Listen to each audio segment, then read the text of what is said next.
Chers amis, bonjour. Joie nouvelle de se retrouver sur les ondes de la 100.3. Il est 10h30 dans le studio de Christ Radio. Nous sommes le 18 juin 2021. Et nous continuons notre réflexion sur l'épître aux Éphésiens. Et avant de commencer le texte même de l'épître aux Éphésiens, on a fait une petite introduction sur les 13 épîtres de Paul. On a parlé un petit peu de l'exégèse. Parce que l'exégèse, moi j'avais aimé cette histoire un jour. C'était des chrétiens donc, qui sont simples et pleins de bon sens. Et puis, ils étaient dans une église où un soir, il y avait un groupe charismatique qui faisait donc une soirée charismatique, pleine de louanges, tout ça. Et ils avaient étudié la traversée de la mer Rouge. La traversée de la mer Rouge, alors la mer s'ouvre à droite, la mer s'ouvre à gauche, le peuple traverse. Alors, je vous rappelle qu'en plus, c'est 2 millions de personnes qui vont traverser, donc il faut du temps, c'est compliqué, tout ça. Et puis, on voit comment donc... tous ces gens-là rendent gloire à Dieu, vraiment, Dieu formidable, tu es grand, tu es beau, Et puis alors, il y a un exégète qui vient, qui avait étudié un petit peu le passage, et qui leur dit, mais écoutez, comme vous voyez, c'est pas ça, le fleuve s'est retiré un petit peu parce qu'il y avait un peu un vent qui était là, et puis après, bon, ils sont passés dans un endroit où il y avait quelques cailloux, c'était un gué, et puis vraiment, c'est pas la mer à boire, vous croyez quand même pas que Dieu va faire un miracle en ouvrant la mer Rouge comme ça, et puis que ensuite... ce sont des phénomènes extraordinaires, des miracles que vous voyez partout. Il essaie d'expliquer d'une manière intellectuelle le passage de la traversée de la mer Rouge en essayant de mettre un petit peu de science dedans, en montrant qu'un coup de vent est passé, puis ici et ça. Bon. Et alors il fait ses courses, lui, pendant ce temps-là, il va manger chez un ami, et puis il revient, et quand il revient, 2 heures plus tard, il voit toujours ces charismatiques en train de rendre grâce à Dieu pour la traversée de la mer Rouge et tout ça, mais il va quand même voir le responsable. Il dit, mais écoutez, moi j'ai quand même fait des études, je vous expliquais tout à l'heure que la traversée de la mer Rouge, c'est pas comme vous pensez, il y a quand même des raisons scientifiques qui montrent que... Il dit oui, alors, mais la première fois, là, quand vous étiez passé, on rendait grâce à Dieu parce que Dieu a ouvert la mer Rouge pour que l'armée traverse, pour que le peuple d'Israël traverse, et maintenant on rend grâce à Dieu parce que dans si peu d'eau, comme vous avez expliqué, Dieu a réussi à noyer toute l'armée de Pharaon. Et je trouve cet exemple très beau parce que ça montre bien que le bon sens des fidèles est quand même quelque chose qui est important. Et l'important, vous voyez, c'est de revenir à la vérité de ce qu'est la véritable foi. Donc, et ça provient de quoi? De la parole de Dieu qui est donnée par l'Église, comme on le sait, d'une manière claire et nette, sur les ondes de la 100.3. Et malheureusement, la différence avec les non-catholiques, c'est qu'ils ignorent cela. Alors ensuite, on a vu les 13 épîtres de Paul. Alors, je ne rentre plus sur les proto-pauliniennes, les deutéro-pauliniennes, les tertio-pauliniennes, tout ça, c'est un peu compliqué pour rien, à mon avis. Mais comprenons donc que ces 13 épîtres de Paul sont donnés pour nous permettre à nous de pouvoir mieux comprendre ce qu'est notre foi et de mieux la vivre. C'est ça qui est important. Alors, on avait déjà étudié l'épître aux Galates. Alors, quelqu'un a posé la question quand même sur Facebook en disant comment se fait-il que Paul ayant reçu sa révélation directement du Christ, l'Église ne reconnaisse pas aujourd'hui tous ces gens qui disent que moi aussi j'ai reçu ma révélation directement de Dieu? Bien, la première raison, c'est que si on devait croire tous ceux qui vous disent que moi j'ai reçu ma révélation de Dieu, eh bien aujourd'hui on s'apercevrait que la révélation de Dieu serait complètement contradictoire. Le nombre de personnes illuminées qui croient que Dieu leur parle et qui disent n'importe quoi, mais c'est colossal. Et c'est pour ça donc, c'est vrai que dans Galates chapitre 1 verset 11, alors on ne l'a pas vu ce matin d'une manière explicite, mais on l'avait déjà étudié sur les ondes de la 100.3. Dans Galates chapitre 1 verset 11, on voit bien que Paul a reçu son évangile directement de Jésus-Christ. Mais ce qui est très intéressant, c'est de savoir que malgré le fait qu'il ait reçu son évangile directement de Jésus-Christ, dans Galates chapitre 2 verset 2, il dit qu'il est monté à Jérusalem, je leur exposais l'évangile que je prêche parmi les païens, je l'exposais en privé aux plus considérés, de peur de courir ou d'avoir couru en vain. Il expose l'évangile parce qu'il a peur de courir en vain. Ce qui veut dire quoi? Ce qui veut dire qu'il ne sait plus si ce qu'il enseigne est réellement la parole de Dieu. Je m'explique à travers 1 Corinthiens chapitre 7. Dans 1 Corinthiens chapitre 7, au verset 10, il est dit « À ceux qui sont mariés, j'ordonne non pas moi, mais le Seigneur. »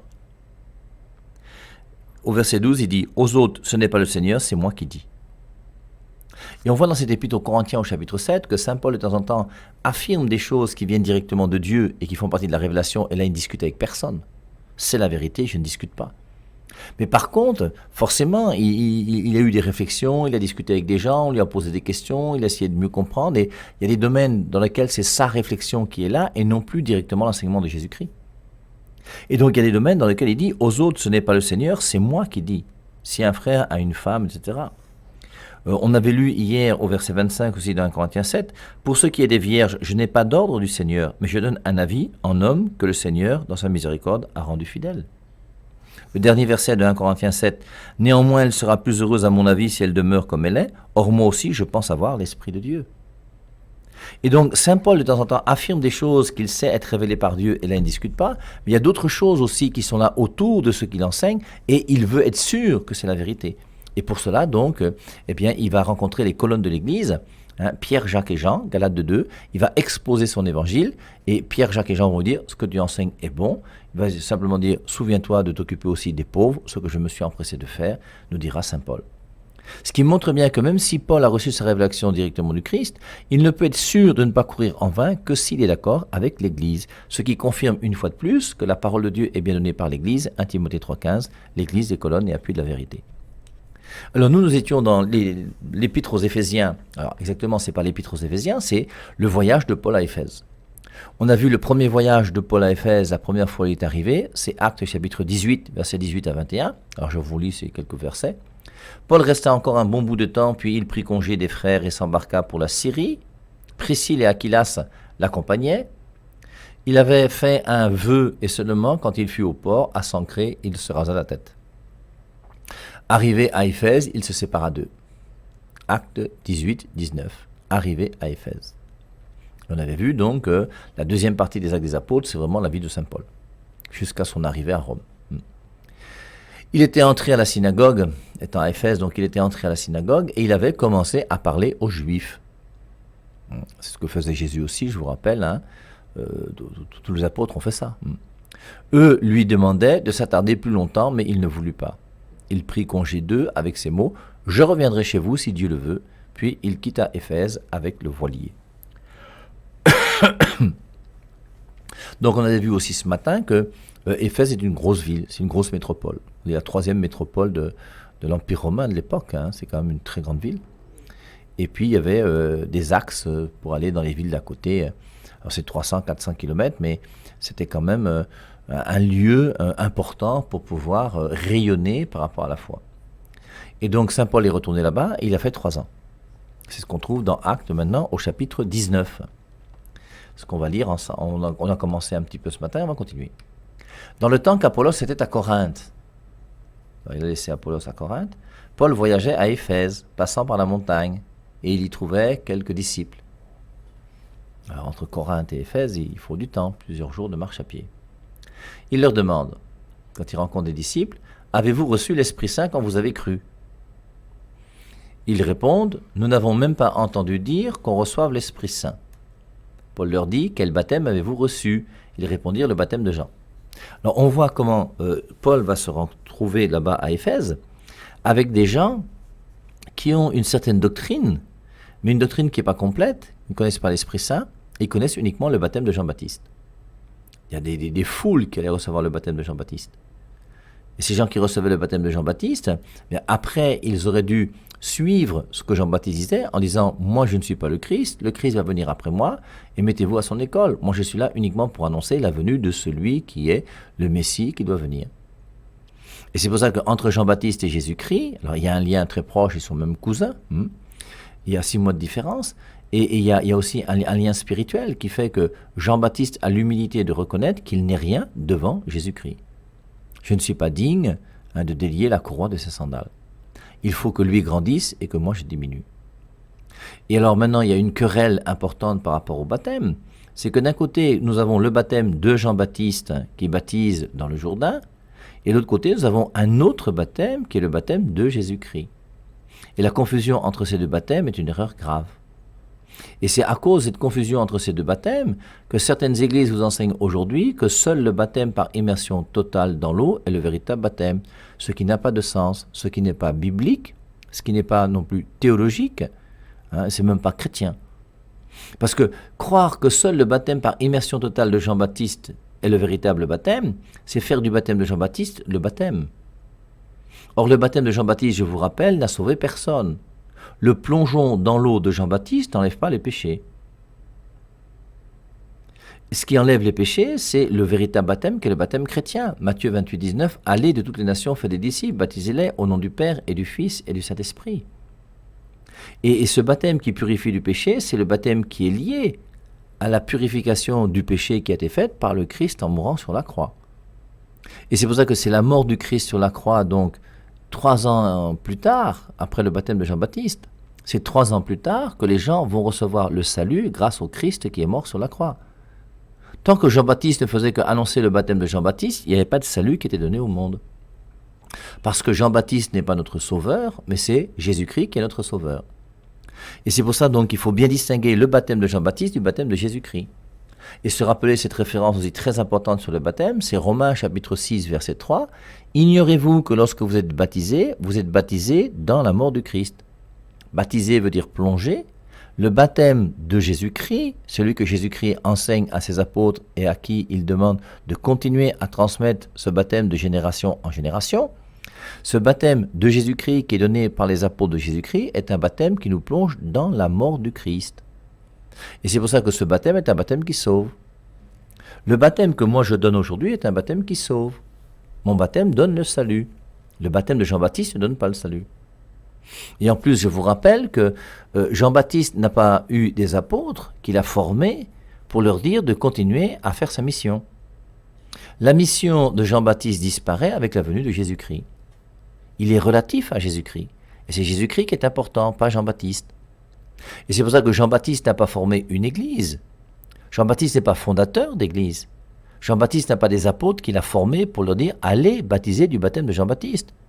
Jésus-Christ a formé des apôtres pendant 3 ans et il leur a dit « Allez de toutes les nations, faites des disciples, baptisez-les au nom du Père et du Fils et du Saint-Esprit ». Matthieu 28, 19. Marc 16, 16. Celui qui croira et sera baptisé sera sauvé. Il faut baptiser les gens pour qu'ils soient sauvés. 1 Pierre 3, 21 qui nous dit que le baptême sauve. Et le baptême est nécessaire au salut. Lequel? Pas celui de Jean-Baptiste. Le baptême dans l'eau est un baptême qui n'existe plus. Et c'est pour ça que Paul va dire d'une manière claire à ces gens qu'il rencontre, « Avez-vous reçu l'Esprit Saint quand vous avez cru ?» Ils répondent, « Nous n'avons même pas entendu dire qu'on reçoive l'Esprit Saint. » Paul leur dit, « Quel baptême avez-vous reçu ?» Alors la vraie question qu'il faut se poser maintenant, c'est combien y a-t-il de baptêmes? Les Écritures nous parlent de combien de baptêmes. Combien de baptêmes peut-on trouver dans les Saintes Écritures? Alors le premier baptême qui est venu, c'est le baptême de Jean-Baptiste. Je vous rappelle, Matthieu 3,11, « Moi je vous baptise dans l'eau, moi je vous plonge dans l'eau. » Jean-Baptiste plonge les gens dans l'eau. Le plongeon dans l'eau, c'est le baptême de Jean-Baptiste. Il ajoute, « Lui, Jésus-Christ, vous baptisera dans l'Esprit Saint. » Donc Jésus-Christ baptise, plonge dans l'Esprit Saint. Le baptême chrétien est le plongeon dans l'Esprit Saint. Alors on voit déjà 2 baptêmes différents, le baptême de Jean-Baptiste et le baptême dans l'Esprit Saint. Et ce baptême dans l'Esprit Saint va impliquer un autre baptême. Baptisé au nom du Père et du Fils et du Saint-Esprit, qui est le sacrement du baptême. Je pense que le baptême de Jean-Baptiste, c'est le baptême qui préfigure, qui annonce, et qui plonge les gens dans l'eau pour leur faire comprendre que suivez Jésus-Christ. Ce baptême est mort avec Jean-Baptiste. Une fois que Jean-Baptiste est mort, il n'a pas fondé son église, il n'a pas ses disciples qui continuent donc à baptiser dans l'eau. Ça n'existe plus. Ouais. Maintenant, il y a le baptême chrétien. Et le baptême chrétien va commencer par quoi? Par le baptême dans l'Esprit Saint. Et le baptême dans l'Esprit Saint, c'est la nouvelle naissance. Lorsque je donne ma vie à Jésus-Christ, Jean 1,12, à ceux qui l'ont reçu, alors Jean 1,12, je dis bien à ceux qui l'ont reçu, et je parle de Jésus-Christ, à ceux qui ont reçu Jésus-Christ, pas la parole. Je vous rappelle que je n'aime pas la traduction de Jean 1,1, au commencement était la parole. C'est pas la parole qui sauve, c'est Jésus-Christ qui sauve. C'est pas à ceux qui ont cru en elle, comme dans la traduction malheureusement des non-catholiques, c'est pas à ceux qui ont cru en elle, c'est à ceux qui ont cru en lui. C'est ceux qui croient en Jésus-Christ, pas en sa parole, en Jésus-Christ. C'est pas la parole de Dieu qui nous sauve, c'est Jésus-Christ qui nous sauve. La parole de Dieu n'a pas été crucifiée pour toi. C'est Jésus-Christ qui a été crucifié pour toi. Et c'est pour ça que la vie chrétienne est une relation personnelle avec quelqu'un qui s'appelle Jésus. Et c'est cette rencontre personnelle avec Jésus-Christ qui va faire que je suis sauvé. En rencontrant Jésus, forcément, en aimant Jésus, je vais aimer aussi sa parole. Mais la parole est relative à Jésus. Et Jésus-Christ est plus que sa parole. Au commencement était le Verbe. Et le Verbe était auprès de Dieu, et le Verbe était Dieu. Jean 1,14, le Verbe se fait chair. À ceux qui ont cru en lui, il a donné le pouvoir de devenir enfant de Dieu. Et donc, je peux devenir enfant de Dieu à partir du moment où je crois en Jésus-Christ. Je donne ma vie au Christ, et à ce moment-là, le Christ vient en moi. Et le Christ, quand il vient en moi, il me plonge dans l'Esprit Saint. Le jour de la nouvelle naissance, je suis plongé dans l'Esprit Saint. C'est un autre esprit qui conduit ma vie. J'ai mon esprit, moi. C'est pour ça que j'ai été créé à l'image de Dieu. Les animaux n'ont pas l'esprit, eux. Nous sommes des êtres spirituels. Nous avons l'esprit. L'être humain est créé à l'image de Dieu. Et cet esprit va impliquer la présence aussi de l'Esprit Saint. Et l'Esprit Saint va prendre possession de mon esprit. Et c'est pour ça que maintenant, je me laisse guider par la parole de Dieu, par l'Esprit Saint. Et c'est lui qui me conduit. Il va me conduire où? Dans l'Église. Et dans l'Église, je vais recevoir quoi? Premièrement, le sacrement du baptême. Toute la discussion avec Nicodème, Jean chapitre 3, verset 3, « En vérité, je vous le dis, nul s'il ne naît de nouveau ne peut voir le royaume des cieux. » Jean 3, 3, c'est la nouvelle naissance qui nous fait voir le royaume des cieux. Jean 3, 5, « Nul s'il ne naît d'eau et d'esprit ne peut entrer dans le royaume des cieux. » J'entre dans le royaume des cieux par le baptême qui sauve, et par la nouvelle naissance, je vois le royaume des cieux. Jean 3, 3, c'est la nouvelle naissance. Jean 3, 5, c'est le baptême. Et ce baptême implique de l'eau. Et c'est pour ça que le sacrement du baptême dans l'Église catholique va impliquer de l'eau à cause de Jean 3, 5. Nul s'il ne naît d'eau et d'esprit. Et ce baptême d'Esprit Saint, la possession d'Esprit Saint qui fait qu'il est en nous et qui dirige notre vie, va nous conduire jusqu'à ce baptême d'eau et d'Esprit Saint qui va impliquer donc de l'eau. Et c'est pour ça que lors du baptême chrétien, lors du sacrement de baptême dans l'Église catholique, pour que le baptême soit valide, il faut de l'eau. La formule « Moi je te baptise au nom du Père et du Fils et du Saint-Esprit », comme Jésus-Christ l'a demandé, Matthieu 28, 19, « Allez de toutes les nations, faites des disciples, baptisez-les au nom du Père et du Fils et du Saint-Esprit ». Le baptême chrétien se donne au nom du Père, du Fils et du Saint-Esprit, avec de l'eau. Maintenant, l'eau, la quantité d'eau n'est pas importante. C'est pour ça qu'on peut baptiser par aspersion, comme on peut baptiser aussi, si on veut, par immersion. Et dans l'Église catholique aujourd'hui, nous avons des baptêmes qui se font par immersion. Moi, je me souviens, quand j'étais à Berthois, il y a 25 ans ou 20 ans, j'avais baptisé une personne par immersion totale. Il voulait le baptême par immersion totale. Et on a pris les dispositions, et puis le missel romain donc de l'Église catholique prévoit, à partir du moment où on fait le baptême de Jésus-Christ, le véritable baptême, le baptême chrétien, non pas celui de Jean-Baptiste, prévoit que si c'est par aspersion, c'est comme ça, si c'est par immersion, c'est comme ça. Et on peut très bien baptiser quelqu'un par immersion dans l'Église catholique, mais pas à cause du baptême de Jean-Baptiste. Que les choses soient claires, le baptême de Jean-Baptiste est mort. C'est pour ça que Paul leur dit, acte 19, 3, « Quel baptême avez-vous reçu ?» Ils répondent, « Le baptême de Jean. » Alors Paul explique, lorsque Jean baptisait en vue d'un changement de vie, il disait au peuple de croire en celui qui viendrait après lui, et c'est Jésus. Donc Paul donne l'explication. Lorsque Jean-Baptiste, en vue d'un changement de vie, il disait au peuple de croire en celui qui viendrait après lui. Voilà. Et c'est Jésus. En entendant cela, ils se font baptiser au nom du Seigneur Jésus. Donc ils ont reçu le baptême de Jean-Baptiste et maintenant ils vont recevoir le baptême chrétien au nom du Père et du Fils et du Saint-Esprit, comme Jésus-Christ a demandé qu'on le fasse. En entendant cela, ils se font baptiser maintenant non plus du baptême de Jean-Baptiste, mais au nom du Seigneur Jésus. Paul alors leur impose les mains et l'Esprit Saint vient sur eux. Ils commencent à parler en langue et à prophétiser. Les hommes dont il s'agit étaient une douzaine en tout. Et voilà donc ce petit passage où on voit bien donc Paul qui se met au travail dans la ville d'Éphèse et qui va expliquer donc à ceux qui ont déjà reçu le baptême de Jean-Baptiste qu'il faut aller plus loin maintenant et devenir chrétien en recevant le baptême de Jésus-Christ. Paul était allé à la synagogue et durant 3 mois, il leur parla du royaume de Dieu avec conviction, essayant de les persuader. Persuader quelqu'un à suivre Jésus-Christ, persuader quelqu'un à entrer dans l'Église catholique, comme c'est mon cas, c'est pas une chose mauvaise. Saint Paul essayait de convaincre les gens. Et dans ma radio, j'essaie de vous convaincre que l'Église catholique est l'Église voulue par le Christ et que c'est en revenant à l'Église catholique qui a la parole de Dieu et qui transmet la parole de Dieu que vous serez dans la vérité de ce que Jésus-Christ a enseigné. Ne crois pas qu'en lisant ta Bible, toi seul dans ta chambre, tu es plus intelligent que l'Église catholique qui existe depuis 2000 ans, l'Église pour laquelle le Christ est mort, comme dit Éphésiens 5, 25. Paul était allé à la synagogue et durant 3 mois, il leur parla du royaume de Dieu avec conviction, essayant de les persuader. Mais c'est important, vous voyez, que nous puissions essayer de trouver les arguments les meilleurs pour convaincre ceux qui sont autour de nous. Alors après, forcément, tu ne convertiras pas tout le monde. Saint Paul n'a même pas réussi à convertir tout le monde. Jésus-Christ non plus, il y a eu Judas parmi les 12. Mais je dois me battre pour essayer de trouver les arguments les meilleurs, pour justifier la vérité par rapport à ton adhésion. Quand il vit qu'un certain nombre se durcissait et refusait de croire, allant jusqu'à calomnier le chemin devant tous les autres, il se sépara d'eux. Il prenait à part ses disciples et discutait avec eux tous les jours dans la salle d'un certain Tyrannos, de 11 heures à 4 heures. Ce qu'on disait, hein. Le Tyrannos, ça, c'est quelqu'un qui avait donc une sorte d'école, dans laquelle une pensée intellectuelle. Éphèse, c'était quand même une ville qui était vivante, hein. Il y avait beaucoup d'activités, il y avait du sport qui se faisait là-bas, il y avait des mimes, il y avait des théâtres, et puis il y avait mon Tyrannos qui avait son école. Et son école, donc de 11 heures à 4 heures, était libre. Il donnait des cours le matin avant 11 heures et il donnait des cours le soir après 16 heures.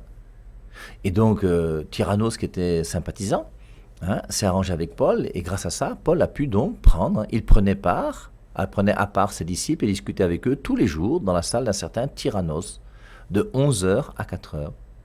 2 années s'écoulèrent ainsi, de sorte que tous les habitants de la province d'Asie, grecs ou juifs, entendirent parler du message du Seigneur. Voilà pourquoi on dit donc que saint Paul est resté à Éphèse 3 ans.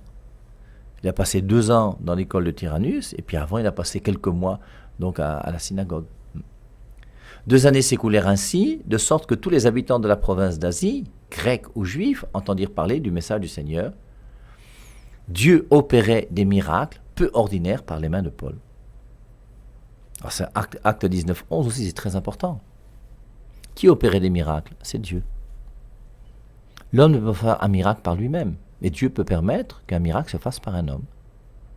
Alors si Dieu permet que des miracles se fassent par les mains de Paul, dites-moi pourquoi Dieu ne pourrait pas permettre que des miracles se fassent par les mains de Marie. Et si Paul faisait des miracles quand il était vivant, pourquoi est-ce qu'il ne peut pas faire de miracle une fois qu'il est mort? Surtout que nous, comme chrétiens catholiques intelligents, j'ajoute, hein, nous croyons que les morts ne sont pas morts. Hein, on a vu toutes ces références, je ne vais pas y revenir, mais je prends simplement Jean 11, versets 25 et 26. Lorsque Jésus-Christ rencontre Marthe et à la résurrection de Lazare, je suis la résurrection de la vie, celui qui croit en moi, même s'il meurt, vivra, et quiconque vit et croit en moi ne mourra jamais. À partir du moment où je suis né de nouveau et que j'ai la vie divine, hein, nous avons compris que cette vie divine qui est en moi, puisque moi j'ai 2 vies depuis que je suis né de nouveau, j'ai ma vie humaine qui m'a été donnée par mon père et par ma mère, et j'ai une autre vie qui est la vie divine qui m'a été donnée par mon Dieu. Et la vie divine qui est la vie de Dieu et qui se trouve en moi par la nouvelle naissance, c'est pour ça que ayant la vie divine, je peux appeler Dieu papa. Ayant la vie humaine, je peux appeler mon père papa. Je ne vais pas appeler un chat ou un chien papa. Et un chat ne peut pas m'appeler papa. Pour qu'un chat m'appelle papa, il faut qu'il ait la vie humaine. S'il n'a pas la vie humaine, il ne peut pas m'appeler papa. Et c'est pour ça que moi je peux appeler Dieu papa. Pourquoi? Parce que j'ai la vie même de Dieu, j'ai la vie divine. Et cette vie divine, par la nouvelle naissance qui vient en moi, fait que le véritable nom de Dieu pour moi, c'est papa, père. Matthieu 6, 7, quand vous priez, dites « Notre Père qui es aux cieux, que ton nom soit sanctifié. » Notre Père. Et Dieu devient mon Père grâce à Jésus-Christ, grâce à la nouvelle naissance. Dieu opérait des miracles peu ordinaires par les mains de Paul. Et Dieu peut faire des miracles par qui il veut, comme il veut. Et aujourd'hui, Dieu opère encore des miracles, même par les mains de la Vierge Marie. Moi, j'y peux rien. Soyez un peu ouverts, vous les gars des nouvelles églises qui êtes non catholiques, et essayez de voir objectivement. Réfléchissez sur les miracles qui se sont opérés à Lourdes. Accepte un jour d'acheter un livre sur la vie de Sainte Bernadette Soubirous. Essaye de voir qui est Sainte Bernadette Soubirous. Renseigne-toi aussi la même chose sur Sainte Catherine Labouré, qui a eu des apparitions de la Vierge Marie, qui a fait taper une médaille qu'on appelle la médaille miraculeuse. Et moi, j'y peux rien. Ce sont des faits qui sont là et qui sont là autour de nous. Dieu opérait des miracles peu ordinaires par les mains de Paul. Alors, je crois que c'est dans le 2e livre des Rois. Parce que quand on continue avec le verset 12, hein, on voit dans Acte 19, 12, ce passage dit « C'était à tel point qu'on allait poser sur des malades les linges et les bandes qu'il avait en sous-vêtements, et ils étaient soulagés de leurs maux. De la même façon, les esprits mauvais sortaient. » C'est tout le problème des reliques. Pourquoi est-ce qu'il y a des reliques dans l'Église catholique? À cause de ce passage-là. C'est Dieu qui a voulu les reliques. C'est pas moi qui ai inventé les reliques. C'est pas l'Église catholique qui a inventé les reliques. Je vous rappelle l'os d'Élysée. Je crois que c'est le 2e livre des Rois. où on a mis Élisée en terre. Et maintenant que Élisée a été enterré, dans la région où on l'a enterré, il y a un monsieur qui est mort. Et le monsieur qui est mort, eh bien, on a fait son deuil forcément, et puis on l'a mis en terre. Et au moment où on l'a mis en terre, il y a eu un petit problème parce qu'il y a des bandes moabites, donc des bandits, hein, des bandits moabites qui venaient agresser le peuple. Et donc pendant qu'ils faisaient leur deuil, ils ont vu ces bandits moabites, cette bande moabite venir. Donc ils ont jeté rapidement le corps dans la tombe d'Élisée et ils sont partis pour défendre leurs intérêts face à ces bandits qui venaient piller leur village. Alors, je vous lis, je suis dans le 2e livre des rois, chapitre 13, verset 20. Élisée mourut et on l'enterra. Des bandes moabites pénétraient alors chaque année dans le pays et il arriva que des gens qui portaient un mort en terre aperçurent l'une de ces bandes. Ils jetèrent le mort dans le tombeau d'Élisée et se sauvèrent. L'homme toucha les os d'Élisée et il revint à la vie. Aussitôt il se remit sur ses pieds. Dieu a permis que l'os d'un mort... Pourquoi voulez-vous que Marie, qui est morte, ne fasse pas de miracle si l'os d'Élisée, qui lui était déjà mort, même décomposé, a fait un miracle? Mais soyons logiques. Surtout que dans le Nouveau Testament, nous, les morts sont proches de Dieu et ceux qui sont des saints sont au paradis et voient Dieu. Donc, ce sont des petits passages qui sont importants pour montrer que lorsque l'Église insiste sur les reliques, elle ne fait pas ça comme ça au hasard et pour rien. Acte 19, 11, Dieu opérait des miracles peu ordinaires par les mains de Paul. C'était à tel point qu'on allait poser sur des malades les linges, son t-shirt, les linges et les bandes qu'il avait en sous-vêtements. Et ils étaient soulagés de leurs maux. Donc même les sous-vêtements de Paul guérissaient les malades. C'est quand même clair, c'est pas moi. Hein. De la même façon, les esprits mauvais sortaient. Et vous avez, grâce aux reliques, jusqu'à aujourd'hui, même dans l'Église catholique, hein, grâce aux reliques, vous avez des gens qui vont témoigner que ils ont eu une guérison, il y a eu un miracle qui s'est opéré, avec l'os de Sainte Thérèse qui se promène à travers le monde entier, je ne sais pas quoi encore. Un truc que j'avais trouvé bizarre, c'est quand j'ai eu la chance d'aller à Bastia, et je salue mes gens de Bastia, à Corse, ils ont un nouvel évêque, on est heureux pour eux. Et donc... quand j'étais parti chez les franciscains, très sympathiques d'ailleurs, je garde un très bon souvenir, j'avais étudié un petit peu donc Saint-Antoine de Padoue, parce que je devais faire 13 jours, une treizaine sur Saint-Antoine de Padoue du 1er au 13 juin. Et sur Saint-Antoine de Padoue, on s'est aperçu que la seule chose de Saint-Antoine de Padoue qui n'a pas été décomposée, c'est sa langue. Mais la langue de Saint-Antoine de Padoue, c'est laid, hein. C'est comme quand on voit le crâne de Saint-Yves à Tréguier. C'est une procession avec un crâne, ça fait bizarre. Mais toujours est-il que cette langue est là, moi j'y suis pour rien. C'est pour montrer que la prédication de notre ami Saint-Antoine de Padoue était puissante et Dieu a permis que sa langue ne se décompose pas jusqu'à aujourd'hui. Hein, je vous rappelle en plus qu'il a cherché tous ces corps de saints et de saintes qui n'ont pas été décomposés et qui sont encore là présents. Comme celui d'ailleurs de Sainte Bernadette Soubirous par rapport à Lourdes. Renseignez-vous, c'est pas de ma faute moi. Si le corps de Sainte Bernadette Soubirous qui est morte il y a déjà pratiquement, je sais pas moi, 125 ans ou 150 ans, je sais pas combien, il est toujours intact, pas décomposé. Padre Pio, même chose. Catherine Labouré, même chose. C'est pas moi qui l'ai voulu, c'est bien Dieu qui nous montre des signes. Je vous rappelle Marc, la finale de Marc. Et quand je dis la finale, c'est la toute finale, parce que souvent, il y a une petite finale d'abord. Moi, c'est la finale de la finale. Dernier verset de Marc, chapitre 16. Le Seigneur travaillait avec eux et confirmait la parole par les signes qui l'accompagnaient. Il y a plein de signes qui accompagnent l'Église catholique depuis 2000 ans qu'elle existe. Miracle de l'Anciano, les corps de ces gens-là qui ne sont pas décomposés, et tous ces miracles qu'il y a au fur et à mesure des années partout. Ces apparitions de la Vierge Marie, un grand signe dans le ciel. Quand on parle de signes dans le ciel, dans Matthieu chapitre 24 et tout ça, à la fin des temps, il y aura des signes dans le ciel. Est-ce que ces signes dans le ciel ne peuvent pas être attribués aux apparitions de la Vierge Marie? Pourquoi pas? Alors, il y eut des Juifs, des exorcistes ambulants, qui firent l'essai d'invoquer le nom du Seigneur Jésus sur ceux qui étaient au pouvoir d'esprits mauvais. Il disait, je te l'ordonne au nom de ce Jésus que Paul prêche. Parmi eux se trouvaient les filles d'un certain juif nommé Esceva. Mais un jour qu'ils se risquèrent à le faire, là où ils étaient entrés, l'esprit mauvais leur répondit, je connais Jésus, et je sais qui est Paul, mais vous, qui êtes-vous? L'homme qui avait cet esprit mauvais se jeta sur eux, les maîtrisa tous les deux, et les brutalisa de telle manière qu'ils s'enfuirent nus et blessés. Alors c'est ce qu'on verra donc lorsqu'il sera 17h, comment on va commencer à faire des exorcismes, hein. On va imiter l'exorcisme qui se fait parmi les chrétiens au nom de Jésus-Christ, dans la puissance de Jésus-Christ. Et les Juifs donc, de l'Ancien Testament qui ne croient pas en Jésus-Christ vont s'amuser avec le nom de Jésus-Christ et ça va leur créer quelques problèmes, comme on le verra ce soir.